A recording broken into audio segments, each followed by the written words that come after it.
नमस्कार, मैं हूं प्रज्ञा मिश्रा और आप देख रहे हैं प्रज्ञा का पन्ना। मास्क न लगाने पर पहली बार में 1000 रुपए जुर्माना रखा गया है। दूसरी बार मास्क न लगाने पर 10,000 रुपए जुर्माना रखा गया है।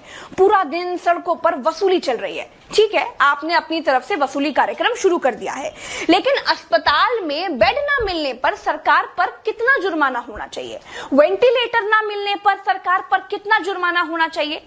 कोरोना टेस्ट न होने पर सरकार पर कितना जुर्माना होना चाहिए? शमशान में मुर्दा जलाने के लिए लकड़ियां न होने पर सरकार पर कितना जुर्माना होना चाहिए? शमशानों में दिन दिन भर मुर्दा जलाने की वेटिंग के लिए सरकार पर कितना जुर्माना होना चाहिए?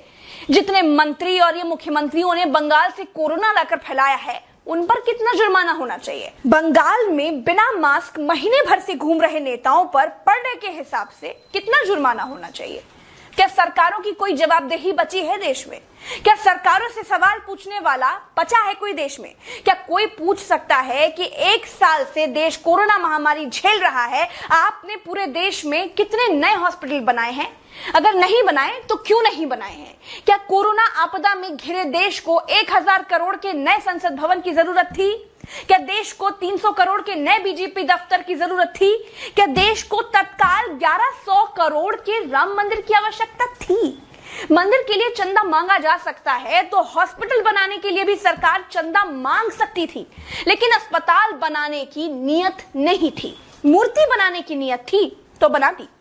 सरकारों ने अस्पताल नहीं बनवाए। क्या इस देश की पब्लिक सरकारों पर कोई जुर्माना लगाएगी?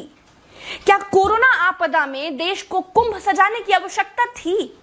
क्या देश को कोरोना महामारी के बीच बंगाल चुनाव में रैलियों की आवश्यकता थी? नहीं थी। देश को अस्पतालों की, डॉक्टरों की, कोरोना की दवाइयों की जरूरत थी। कुछ दवाइयां बनाई भी तो वाहवाही के चक्कर में विदेश भेज दी। आधे अधूरे टीकाकरण में देश अभी अटका हुआ है। और ये कैसे टीका बनाया है जिसे लगाने के बाद भी कोरोना हुआ जा रहा है? क्या कोई सवाल पूछेगा? चीन ने कोरोना को फैलाया और पूरी तरह से कंट्रोल कर लिया। अपनी जीडीपी में रिकॉर्ड बढ़ोतरी कर ली। चीन से सब कुछ तो ले ही लिया है, सीख भी ले लो। देश में सब आत्ममुग्धता के शिकार हैं। सबको अपनी अपनी तारीफ चाहिए। कुछ ने तारीफ के लिए तो फौज पाल रखी है, और जिनका मन फौज से भी नहीं भरता है, उन्होंने तारीफ के लिए सूचना और जनसंपर्क विभाग बना दिए हैं। गाते रहिएगा ना, जनता का बैंड तो ऑटोमेटिक बज ही रहा है।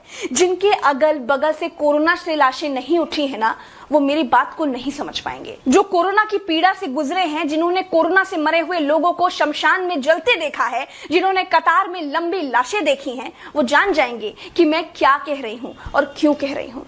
चलते हैं। राम राम, जय हिंद, दुआ डाउनलोड मौज।